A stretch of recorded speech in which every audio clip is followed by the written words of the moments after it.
It's 10 o'clock. This is Sky News at 10. Our top story. A British man who died from a suspected heart attack on a flight from London to Singapore has been named as Geoff Kitchen. The flight hit extreme turbulence and passengers described being launched around the aircraft. Things were coming through the ceiling, water everywhere, people crying. It wasn't a fun end to the journey there. Also ahead, people infected by contaminated blood could receive more than £2 million under a new compensation scheme from the government.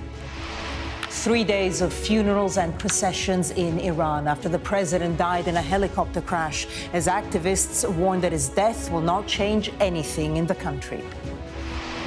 Southwest Water delivers a surge in profits to its shareholders after a parasitic disease outbreak in Devon.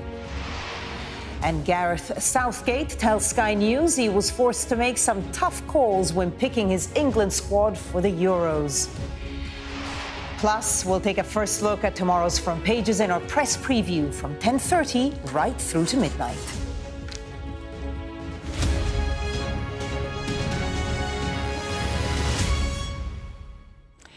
Good evening. We start tonight with breaking news that the 73-year-old British man who died on a flight after severe turbulence has been named as Geoff Kitchen.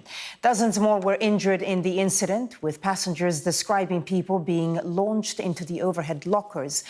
Mr. Kitchen, from Thornbury near Bristol, was on a 6-week holiday with his wife to Singapore, Indonesia and Australia. In a post on Facebook, Thornbury Musical Theatre Group said, "It is with a heavy heart that we learn of the devastating news of the passing of our esteemed colleague and friend." Well, the Boeing 777 plane was en route from London's Heathrow Airport to Singapore when it hit sudden extreme turbulence and the pilot declared a medical emergency on board. The aircraft was diverted to Bangkok Airport, which had activated its emergency plan to provide the 211 passengers and 18 crew with medical assistance on arrival. Well, coming up, we'll track what happened and why it could happen more often. But first, our Asia correspondent Cordelia Lynch reports from Bangkok. Panels ripped from the ceiling, debris scattered across the floor, and a cabin battered by a dramatic ordeal for all on board. This is the aftermath of flight SQ321, where everyone, including the crew, wrestled to respond to sudden and extreme turbulence in a region with heavy tropical thunderstorms. Flight data shows the aircraft then dropped 6,000 feet in around 3 minutes. Thai authorities say a 73-year-old British man died of a suspected heart attack. Maybe he's have a heart attack on plane or not, but after the doctor have to investigate his body again. And he's come with his wife. So his wife is go to the hospital at the time. He's been named as Geoffrey Kitchen from Thornbury near Bristol. A neighbour told Sky News he and his wife were going on a big dream holiday to Singapore, Indonesia and Australia. 7 other people remain in a critical condition. Those who survived seem stunned by what they saw. Among them, 47 Brits. I'm in a lot of pain, and it was quite scary, but yeah, I don't think I'll be flying again for a while. Was there a lot of kind of shock and loud noises on board? Yeah, look, one huge loud noise. Things were coming through the ceiling, water everywhere, people crying. It wasn't a fun end to the journey there. After 11 hours flying from London to Singapore, the flight had to make an emergency landing in Bangkok. Many people describe a huge jolt with no warning, sparking instant chaos. They say a lot of people hit their heads, unable to get their seatbelts back on in time. Singapore Airlines is regarded highly in the industry, and this is a relatively rare incident, but it is one that may well strike terror in many. Cordelia Lynch, Sky News, Bangkok, Thailand. Well, the jolt described by the passengers on board was caused by turbulence. Sky News has analysed the data to see what happened and whether incidents like this could become more frequent. Here's Alice Porter. Sometimes it just gives you a jolt, but other times it can be fatal. Turbulence is when an airplane hits a strong wind current, which is what happened on flight SQ321. Data shows the plane was travelling at a consistent 37,000 feet. Then the plane's altitude, which is how high it was flying, suddenly increased by 270 feet. A minute later, it was back to 37,000 feet. Singapore Airlines said the plane had encountered sudden extreme turbulence over the Myanmar Irrawaddy Basin. The geographical location is in an area renowned amongst pilots and, I dare say, passengers for turbulence, an area of the atmosphere called the Intertropical Convergence Zone, where vigorous convective activity happens year-round. It kind of moves up and down with the seasons. But despite abundant caution occasionally, there's turbulence ahead which can't be identified. While fatalities from turbulence may be rare, scientists say climate change is making it worse. The meteorological department at the University of Reading says in some parts of the world, turbulence has increased by more than 50%. When we talk about global warming, we talk about global tropospheric warming. So the troposphere itself is getting a lot hotter because we're keeping in all these greenhouse gases that should have been mixed up by turbulence into the stratosphere. So we're keeping all the heat in. This is becoming much hotter. The stratosphere then becomes much cooler. So we're having a vertical temperature gradient strengthening as we keep in this heat as year and year goes by and we get hotter and hotter. The stratosphere gets cooler and cooler, and the jet stream becomes faster and faster because of this temperature difference. And because of that, you're going to have more turbulence and more encounters of clear air turbulence in the future. If we continue at the rate that we're going, emitting so many carbon dioxide, such a huge amounts, we are likely going to warm the troposphere more and more, further strengthen this temperature gradient and leading to a worryingly amount of turbulence in the atmosphere. However, encountering severe turbulence is very rare. It's something like 0.1% in the atmosphere. So the main impact on day-to-day people will just be travel times and possibly more waiting times in the future. There's no evidence that the turbulence experienced by those on flight SQ321 was definitely caused by climate change, but it's a problem which could impact the way we fly in future.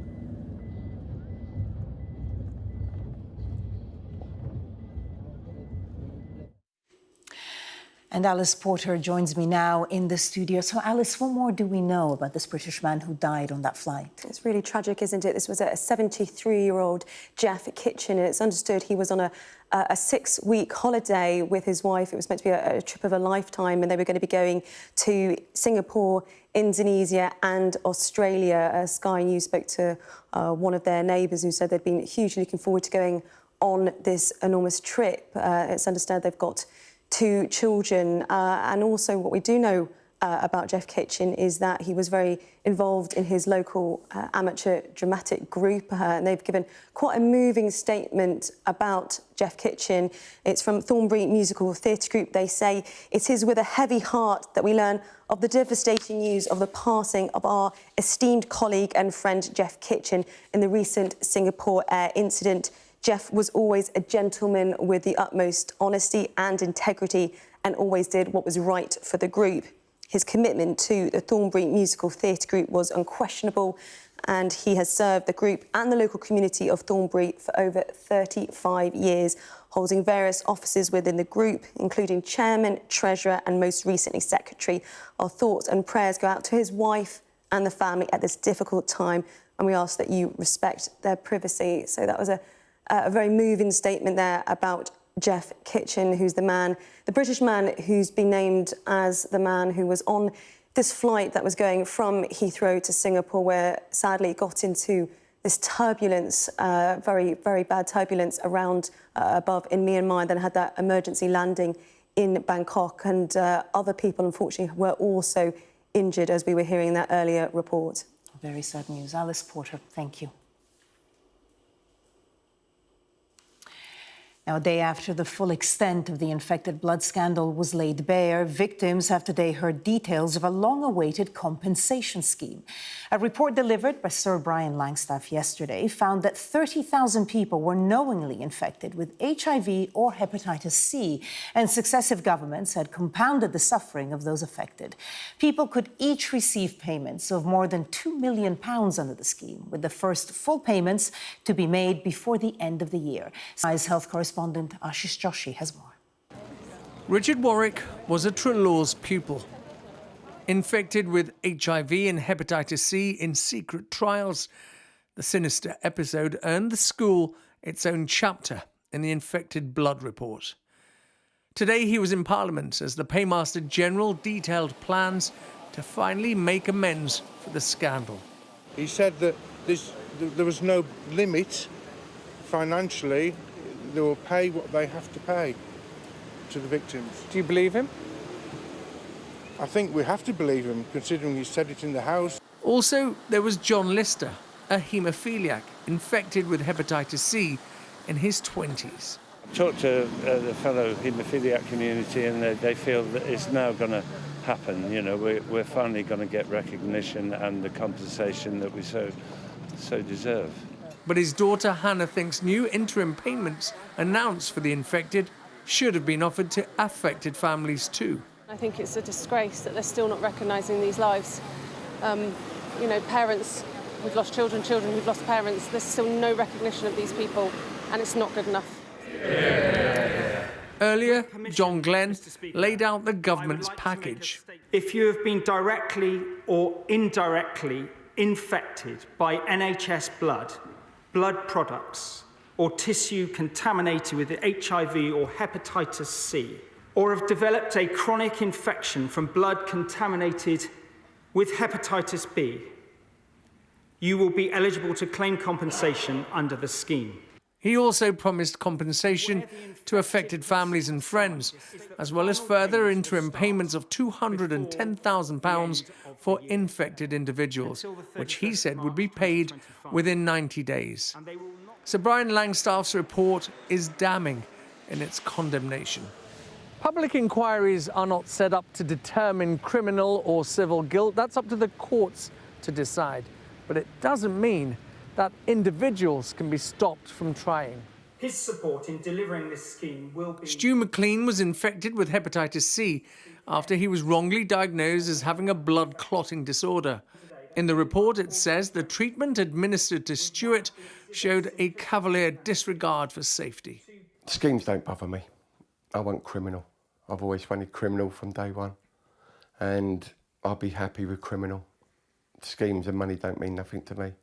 These doctors need to be held to account. For some, the battle for justice is not over, but others may now draw a line under the horrors of the last 40 years. Ashish Joshi, Sky News.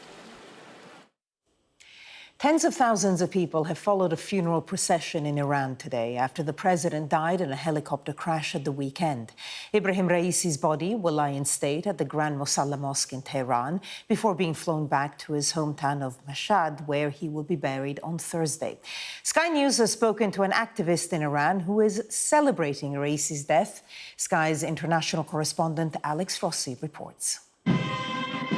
This is a difficult occasion for Iran at a volatile moment for the country.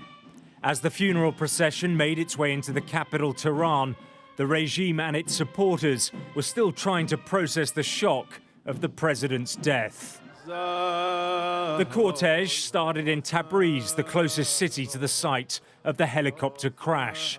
There, mourners reached out, touching the coffins of President Raisi, the foreign minister, and the other victims as they moved through the crowds. Iran's supreme leader has announced 5 days of mourning. Many held pictures of the deceased president and looked distressed whilst prayers were streamed through loudspeakers. Our hearts are broken to pieces because of this tragedy. It's a shame that we lost him so soon. I'm here because I couldn't take it. I'm here for our supreme leader, for our departed loved ones. But away from these displays of grief, others were celebrating. Fireworks exploded over some Iranian cities, rejoicing the death of a man who was known as the Butcher of Tehran. President Raisi oversaw the execution of political prisoners and was instrumental in the brutal crackdown of protests. On his watch, many were killed or disappeared for standing up to a corrupt regime. When we first got the news, we still weren't sure whether or not it actually happened. But we were all really excited, really happy, hoping that he has indeed died. But at the same time, we all knew that in the grand scheme of Iran's politics and the state of affairs, this won't really make any difference. This was just the loss of one of their many useless pieces. The Iranian leadership, with its tributes, is trying to project an image of control, strength and continuity. A new caretaker president's been announced and elections are set to be held at the end of June. The orchestrated succession is a way of signalling stability. Although the deaths are unlikely to threaten the regime, to lose two significant leaders at once is a major blow at a time when Iran faces the possibility of further domestic unrest and questions over its direction abroad. Alex Rossi, Sky News. The people in Brixham in Devon are still receiving deliveries of bottled water after a parasitic outbreak left hundreds of people ill. And today, the parent company of South West Water announced an 8.6% increase in underlying operating profits to £166.3 million. Sky's business correspondent Paul Kelso has more. 6 days after the cryptosporidium outbreak began, South West Water still can't guarantee hundreds of households in Brixham that their water is safe. It had better news for financial markets, though, announcing an increase in profits and shareholder dividends, which some here found hard to swallow. I think it's disgusting that they're getting that much profit, and why shouldn't they start giving it to the people rather than keep charging more and more and more for water? I think we're all paying the repercussions now of things not being maintained. Water facilities and pipes are been improving, but it's a very slow process. They haven't kept us in the loop. They told us nothing. We haven't seen the CEO of South West Water anywhere. She sent her minions to talk to us and tell us what the problems are and how they have solved them. South West Water's parent company, Pennon Group's annual financial results revealed operating profits have increased 8.6% to £166.3 million, and shareholder dividends will go up 3.8%. From next year, South West Water wants to increase customer bills by 20% before inflation to fund future investment. The dividend increase would have been even larger had the company not cut it by £2.4 million to cover a record fine for illegally dumping sewage. The message that dividends may depend on pollution targets prompted questions from city investors. On an investor call, the chief executive tried to reassure analysts that trimming the dividend was a one-off to send a signal that it's listening to customer concerns, but they were more worried that linking payouts to pollution could hit returns in future, and that cuts to the heart of the tension in the privatised water model. If you want people here to put money in, they want a guarantee they can take something out. Next month, regulator Ofwat will approve the business plans of all English and Welsh water companies. They all say they need to raise customer bills to invest in infrastructure. For the last 33 years, what's been happening is that the shareholders haven't been putting money in, they've been taking it out on a huge scale year after year. And so what we need is to find a way of stopping that extraction. And either the shareholders put in their own money, or else we do without shareholders and do it in the public sector the way the rest of the world do. South West Water says it is 100% focused on returning safe water to Brixham and will pay around £3.5 million in compensation to residents who may want the financial taps turned off, at least until they can turn theirs on. Paul Kelso, Sky News. A former Royal Marine accused of assisting Hong Kong authorities gather intelligence has died in unexplained circumstances. Police say that Matthew Trickett, who had appeared at Westminster Magistrates Court last week, was found dead in a park in Maidenhead on Sunday afternoon. Thames Valley Police say that his death is being treated as unexplained. The 37-year-old had been due to appear at the Old Bailey this Friday. A member of Israel's war cabinet has told Sky News the International Criminal Court's chief prosecutor's application for arrest warrants for the country's prime minister and the defense minister is outrageous. Ron Dermer told Sky's Yalda Hakim that accusations made against Israel's leaders are false. These allegations against Israel, this attempt to arrest our leaders, it was both an outrageous act and, frankly, a dangerous act. It's outrageous because of the false symmetry that he created between Israel's leaders and the leaders of a genocidal terrorist organization, Hamas. But beyond that, just the charges are false. There's no policy of starvation. There hasn't been a policy of trying to starve the population of Gaza or to target civilians in Gaza. I'm a member of the war cabinet. We've never had such a policy. And instead of engaging with Israel and understanding the facts, he decided just to defame Israel. And I suppose this is an attempt to just deny us our basic right of self-defense, and it's not going to work. The High Court has ruled that Prince Harry cannot amend his lawsuit against News Group newspapers, the publishers of The Sun, to cover extended hacking allegations. The Duke of Sussex, along with more than 40 others, is suing the group over illegal activities by journalists and private investigators. 1.3 million jobs are due to be affected by an industry shift to clean energy to reach net zero targets. 3,000 of those are workers at Port Talbot's steelworks. Now, they're assured that new opportunities will present themselves at offshore wind farms. But our People and Politics correspondent Nick Martin has been exploring whether that can happen quickly enough in the latest report from Sky's Fault Lines series. And there it is, Tata Steel. Jason Wyatt and his family rely on the steelworks in Port Talbot. He's worked here for 25 years, but it's the future that worries them now. It's an iconic part of the landscape around here. Like. Jason's 19-year-old son Tyler had plans to become an apprentice here, but not now. When you look at the plant, Tyler, what do you see? It just seems like a bit too risky for me to be entering into such a place where I wouldn't have a secure future and position. The Port Talbot Steelworks employs 4,000 people, and for every tonne of steel made here, 2 tonnes of carbon are produced, and that's the problem. We'll go up now to the cast house floor. This is Pete Quinn. He's leading Tata Steel's move to make a more environmentally friendly steel. There are 2 coal-powered blast furnaces here. Tata wants to build an electric one that's cleaner. But to do that, the existing furnaces need to be shut down, and that means 2,800 workers losing their jobs. The alternative isn't to keep this running. The actual alternative to what we're doing is for this to close, and for there not to be any steel making in Port Talbot anymore. I love my fish tank. It's awesome. I love it, like I said, especially in the late evening. Jason's worried.